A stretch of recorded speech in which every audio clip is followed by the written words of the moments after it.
नमस्कार। PP news line में आप सबका स्वागत। मैं हूं रजनी अनुभव। आइए सबसे पहले नजर डालते हैं अब तक की प्रमुख सुर्खियों पर। पाकिस्तान अपनी नापाक हरकतों से नहीं आ रहा बाज। आरएसपुरा में पाकिस्तानी ड्रोन से लंबी डोरी से बांधकर गिराए गए हथियार। जम्मू एयरपोर्ट पर रविवार से लागू हुआ विंटर शेड्यूल। जेडीए ने पुराने बस स्टैंड की बिल्डिंग को घोषित किया असुरक्षित। और केसर के खेत पर्यटकों को कर रहे आकर्षित। अंतर्राष्ट्रीय सीमा पर जम्मू जिले के आरएसपुरा में पाकिस्तानी ड्रोन से हथियारों को 70 फीट लंबी डोरी में बांध कर गिराया गया।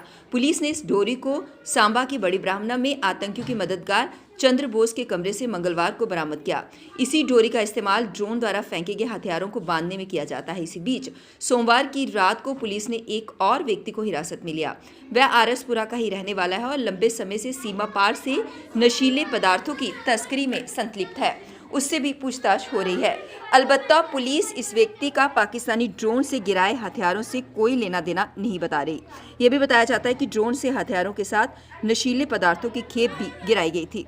जम्मू एयरपोर्ट पर रविवार से विंटर शेड्यूल लागू हो गया है। नए शेड्यूल के तहत जम्मू से 24 उड़ानें संचालित होगी। 5 शहरों से कनेक्टिविटी होगी। नए शेड्यूल में जम्मू से अहमदाबाद के लिए नई फ्लाइट शुरू होगी है, जिसका संचालन सप्ताह में 4 दिन किया जा रहा है। जम्मू एयरपोर्ट से दिल्ली, श्रीनगर, मुंबई, इंदौर, अहमदाबाद के लिए सीधी विमान सेवा है। जम्मू से अहमदाबाद के लिए इंडिगो ने फ्लाइट शुरू की। अहमदाबाद से फ्लाइट सुबह 11:30 बजे जम्मू पहुंचेगी और जम्मू से 12:05 पर अहमदाबाद के लिए रवाना होगी।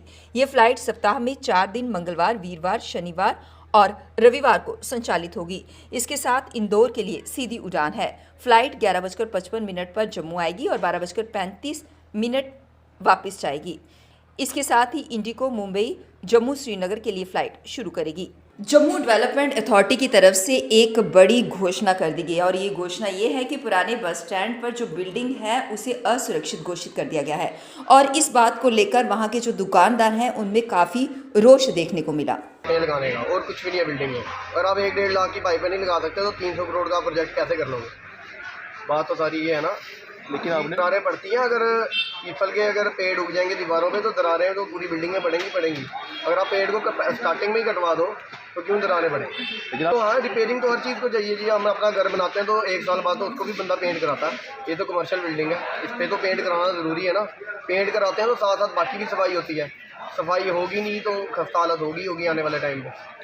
स्मार्ट सिटी जी बात ऐसी है कि सीधी बात है, हमारे सामने म्यूनसिपैलिटी ऑफिस है ऊपर, उसकी भी रिपेयरिंग नहीं चल रही है। उसकी भी बिल्डिंग हटाई नहीं गई, रिपेयरिंग हुई उसकी तो वापस बिल्कुल ही होगी बिल्डिंग।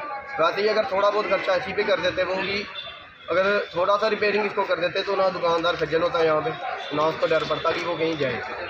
थोड़ी सी अगर रिपेयरिंग भी चलती है, अगर 300 करोड़ लगा के इसमें 3 करोड़ ही लगा दें ना तो बिल्डिंग बिल्कुल नहीं हो सकती। कभी आतंकी नर्सरी के नाम से कुख्यात पुलवामा में अब नज़ारा बदला हुआ है। केसर के खेतों में भागते कूदते पर्यटक और उस पर नृत्य और संगीत की मीठी फुहार। ऐसा प्रतीत होता है कि कश्मीर फिर से जन्नत बन गया है। कश्मीरी पोशाक में बालाएं खेत से केसर के फूल चुन रही हैं और वहां आए पर्यटक इस नज़ारे को देखकर अचंभित थे। ये पर्यटक अपनी तरह के इस पहले उत्सव की तमाम यादों को समेट लेना चाहते थे।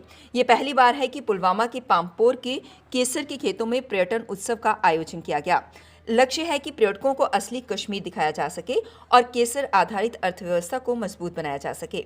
यहाँ हम अब आपको बता दें कि भारत का 90% से अधिक केसर कश्मीर में ही पैदा होता है और पामपोर में दुनिया का सबसे बड़ा गुणवत्ता का केसर पैदा होता है और इसकी खुशबू भी जुदा ही है। पिछले वर्ष कश्मीर के केसर को जीआई टैगिंग भी मिली है। ऐसे में उसके बाद से केसर के लिए दुनिया के नए क्षेत्रों के द्वार खुल गए हैं। इस दौरान पर्यटकों को रिझाने के लिए पहली बार पामपोर के करेवा में केसर के खेतों में इसे लाया गया था। पुराने रामबन शहर के लोगों के लिए राहत की खबर है। शहर को मैत्रा व जिला प्रशासनिक परिसर के साथ जोड़ने वाला चिनाब नदी पर नया 240 फीट लंबा बेली एवं सस्पेंशन पुल 1 माह में बनकर तैयार हो गया है। पुल को बुधवार को आम लोगों के लिए खोल दिया जाएगा। सोमवार को इसका लोड टेस्ट सफल रहा। पुल का निर्माण 1 अक्टूबर को आरंभ हुआ था और इसे 30 नवंबर तक पूरा कर लिया जाएगा, जबकि हमारे इंजीनियरों ने इसे 31 अक्टूबर तक ही पूरा कर लिया। इसकी भार सहने की क्षमता 40 टन होगी। बता दें कि चनाव नदी पर पुराना पुल करीब 60 वर्ष पहले 1963 में बना था। उस समय पुल के भार सहने की अनुमानित क्षमता 20 टन से कम ही थी। समय के साथ पुल कमजोर होने लगा, जिसके चलते वर्ष 2016 में इसकी कुछ मरम्मत कर क्षमता कम करके 5 टन तक के ही वाहन गुजरने के लिए सीमित कर दी गई। 2018 में इस पुल को असुरक्षित घोषित कर दिया गया। शहर के लोगों के लिए अहम होने के कारण बीच बीच में मरम्मत कर इस पर आवाजाही बहाल कर दी जाती, लेकिन इस वर्ष 6 सितंबर को पुल पर तार लगाकर पैदल चलने वालों की आवाजाही के लिए इसे बंद कर दिया गया था। इससे लोगों को कई किलोमीटर लंबा चक्कर लगाना पड़ता था। सुमन केसर प्रोडक्शन और एबी फिल्म्स के बैनर तले डोगरी फिल्म आऊं आ शिंदा 11 नवंबर को केसी में रिलीज होने जा रही है। इसमें मुख्य भूमिका दरुण केसर द्वारा निभाई जा रही है। निर्देशन आदित्य भानु का है। इसे लिखा चमन लहरी ने है और संगीत गौतम गणेश का है। महामाई हम सभी को प्यार दे और इस मूवी में जितने भी लोग हैं उन पे विशेष आशीर्वाद। बीजेपी कश्मीर डिस्प्लेस्ड डिस्ट्रिक्ट ने कश्मीरी पंडितों के मुद्दे हल करने की मांग की। जम्मू में आयोजित एक पत्रकार वार्ता के दौरान भाजपा नेता चांदजी भट्ट ने कहा कि कश्मीरी पंडितों के कुछ मुद्दे हैं जिन्हें हल करने की जरूरत है। उन्होंने इन सभी मुद्दों को उजागर किया जिनमें कई कश्मीरी पंडितों को विस्थापित सूची में डालना, राशन जारी करना, राहत राशि बढ़ाना और अन्य मुद्दे शामिल हैं। उन्होंने सरकार से इन सभी मुद्दों पर गौर करने की मांग की। जम्मू कश्मीर में पुलवामा जिले के अवंतीपुरा में मंगलवार शाम सुरक्षा बलों और आतंकियों के बीच मुठभेड़ हो गई। सुरक्षा बलों की गोली से 3 आतंकी मारे गए, उनकी शिनाख्त की जा रही है। सेना ने ये जानकारी दी। एडीजीपी कश्मीर ने बताया कि एक आतंकी विदेशी, दूसरा लश्कर तैयबा का स्थानीय आतंकी है। उसका नाम मुख्तियार बट है। वह सीआरपीएफ के एएसआई और 2 आरपीएफ कर्मियों की हत्या समेत विभिन्न आपराधिक मामलों में शामिल रहा है। सुरक्षा बलों का अभियान जारी है। आज मुबारक मंडी में एक बहुत ही खूबसूरत प्रोग्राम को मुनक्किद किया गया, जिसमें खासतौर पर chief pattern J&K religious tourism culture languages और पूर्व डिप्टी मेयर पूर्णिमा शर्मा मौजूद रहीं, जिन्हें सम्मानित किया गया और उसके अतिरिक्त राजेश बिट्टू, सोहेल काजमी व अन्य गणमान्य लोग भी मौजूद रहे। सुंदर जी ये अलग अलग जगह के साढ़े कन्नै साथी जुड़े हुए होंगे, उसी सारे की लीड कर दी है एडवोकेट पूर्णिमा शर्मा जी। असें सारे लोग अज इतने बैठने का एक मौका ये रहा कि पिछले 4 साल के अंदर सानू अगर अलग अलग जगह अलग अलग शोबे च काम पिया, जरूरी जम्मू कश्मीर के अंदर म्यूनसिपल कारपोरेशन लिमिट नहीं रही, वो बाहर भी अगर काम पिया, चाहे साढ़े रामलीला क्लब कठुआ के अध्यक्ष आए थे, वो क्यों आए? अज कठुआ का अध्यक्ष इतने आना यदा मतलब यह है कि उस रामलीला का जो काम पिया होगा या उस कोई गल चली होनी तो पूर्णिमा बड़ी भैन बनी है, इस मुड़े कने खड़ोती होनी है। लद्दाख बंद की कॉल की सपोर्ट करते हुए सुनील डिम्पल द्वारा आज एक रैली का आयोजन किया गया। उन्होंने कहा कि जैसे आज लद्दाख में बंद की कॉल की गई है, जिसमें उन्हें रियासत का दर्जा वापस देने की मांग की गई है, जम्मू कश्मीर और लद्दाख को रियासत का दर्जा दिया जाना चाहिए। इसी को लेकर उन्होंने लद्दाख बंद की कॉल का समर्थन किया। हमारा स्पेशल स्टेटस 370 स्टेट सब्जेक्ट और जिन शर्तों पे इल्हाक हुआ था, वो शर्तों वाली इल्हाक वाली रियासत हमको वापस दी जाए। आपने हमारे बेरोजगार नौजवानों से नौकरियां छीन ली, व्यापारियों के कारोबार ठप कर दिए, दरबार मूव बंद कर दिया, स्टेट सब्जेक्ट को खत्म कर दिया, महाराजा हरि सिंह जी की बनाई हुई रियासत का बंटवारा कर दिया। हमारी ये मांग है, आप जम्मू कश्मीर और लद्दाख को फिर से इकट्ठा करें, पीओके गिलगित बल्टिस्तान को आज़ाद करवा के जम्मू कश्मीर का हिस्सा बनाएं, हाथ खड़े करके हमारी रियासत वापस दो। अब वक्त हो चला एक ब्रेक का, मिलते हैं ब्रेक के बाद। मजबूती की पहचान ACC cement, messrs Bishandas Jaswal and sons, authorised stockist, ACC cement, 45 transport Nagar, Jammu. रंगीन खबरों की परत दर परत होता है तबसरा, बयां करता है खबर के पीछे की कहानी। तीर पंचाल से सब कुछ दिखता है।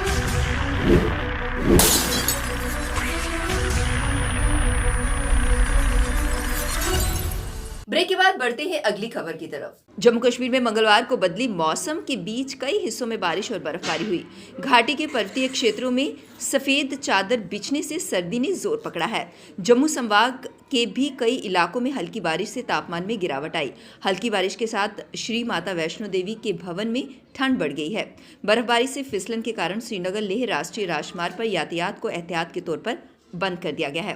प्रदेश के कई जिलों में दिन का तापमान सामान्य से 3 से 6 डिग्री तक गिर गया। मौसम विज्ञान केंद्र श्रीनगर के अनुसार बुधवार को जम्मू कश्मीर में मौसम साफ रहेगा, लेकिन 5 नवंबर को दोबारा बारिश और बर्फबारी के आसार हैं।